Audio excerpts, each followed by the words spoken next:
নমস্কার, আমি মৌমিতা। সংসারের টুকিটাকিতে আপনাদের সকলকে স্বাগত। আজ আমার রেসিপি চিংড়ি কচুরলতি।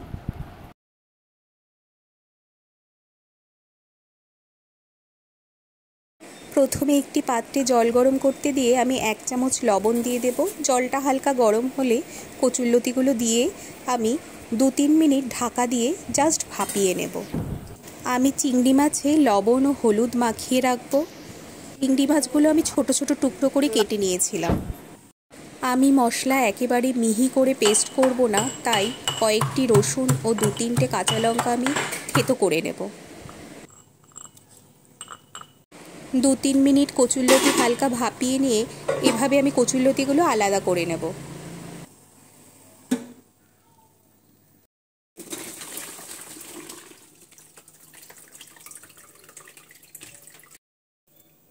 কড়াইতে সর্ষের তেল দিয়ে আমি কয়েক টুকরো পেঁয়াজ ভালো করে ভেজে নিয়ে থেতো মশলাটা দিয়ে দেব।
মশলা ভালো করে ভাজা ভাজা হয়ে গেলে আমি ভাপানো কচুরলতি এর মধ্যে দিয়ে দেব।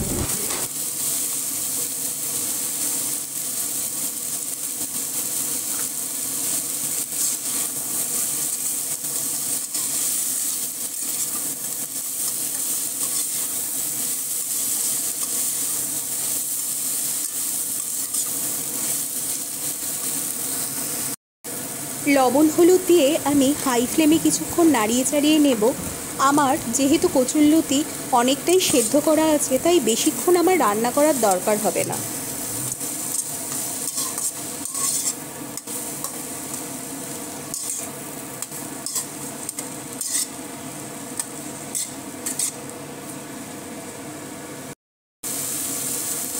কচুরলতি একটু ভাজা ভাজা হবে বলে আমার তেল কিছুটা কম মনে হচ্ছিল। আমি 2-3 চামচ তেল অ্যাড করে নিয়েছি। আর গ্যাসের ফ্লেম লো করে আমি 1 চামচ সর্ষে ভালো করে বেটে নেব।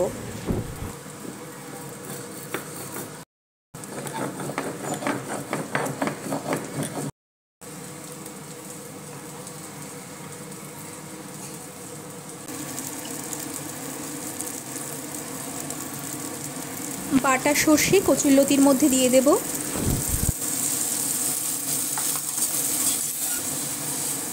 এবার হাই ফ্লেমে আবার 5-7 মিনিট কচুরলতি ভালো করে নাড়াচাড়া করে আমি গরম গরম নামিয়ে নেব।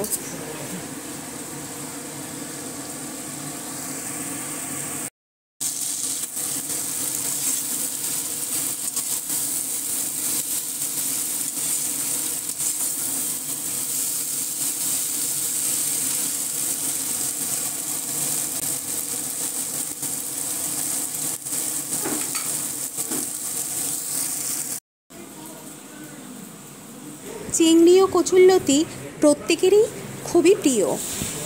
এইভাবে বাড়িতে অবশ্যই একবার চিংড়ি কচুরলতি আইটেমটি ট্রাই করবেন, পরিবারের সকলের খুবই ভালো লাগবে। If you like to watch my channel, please like and subscribe. সকলে ভালো থাকবেন। নমস্কার।